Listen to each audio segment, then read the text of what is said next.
Hi, I'm Betsy Rosenberg with JoAnneh Nagler. Her new book is called The Debt-Free Spending Plan, an amazingly simple way to take control of your finances once and for all. She means it when she says simple, and she's going to tell us one of the pitfalls that people get into, or perhaps it's a good thing. When we get into debt, we often turn first to family and we say, please, can you help? Is that a good idea in general or not a good idea? I don't find it to be a good idea because here's what happens. Let's say you have $40,000 in debt and you go to your parents who've saved a bunch of money or they have equity in their house and you say to them, could you please pay off my credit cards? And you're humble and you're thankful when they give you the $40,000, so you pay off the $40,000 and then 3 years, 4 years later you're back in debt again. And we say to ourselves, we wring our hands, we throw up our hands, oh my God, my finances are just a mess all the time. How come they're always a mess? Here's why they're a mess.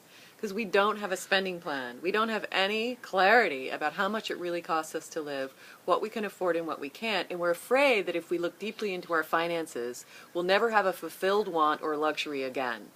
And this book addresses that. It's a 5-minute-a-day plan to address living within your means. It's not going to consume your life, and I promise you, you're going to make the decisions about what's important to you. It's not going to be me telling you what you should spend money on and what you shouldn't spend money on. You're going to proportionally divide up your income, and you're going to cover all your needs and some of your wants. For me, that's key, right?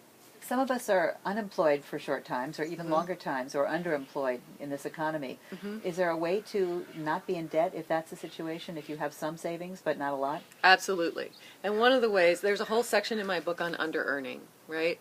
And there is a point at which you say, okay, I'm going to do whatever I have to do. Absolutely. But what's happened in our economy, in our culture, is that we're out of work, but we're still spending as if we're making the same amount of money. And so there is a bit of a reality check here of, okay, if I'm living on a downside spending plan, what is that going to look like for me? But I'll give you a better way to look at it. Let's say, like when I wrote the book, that meant I wasn't going to do as much writing for money. So I'm going to downsize my spending plan to do something that's really important to me. Do I want to start a new business? Do I want to do an artistic project? Do I want to write a book? The debt-free spending plan is a brilliant clarity tool for setting up your spending plan so you can do what you really want to do in the world. And in my case, that saved the planet, and that doesn't pay so well, so I'm definitely going to read your book. It's a good investment of $16. JoAnneh Nagler, thank you for this book. I'll thank you on behalf of Americans everywhere who I really believe can be helped by this book, because this is not for financial experts or even those who balance their checkbooks all the time. It's for the rest of us. The Debt-Free Spending Plan, an amazingly simple way to take control of your finances once and for all.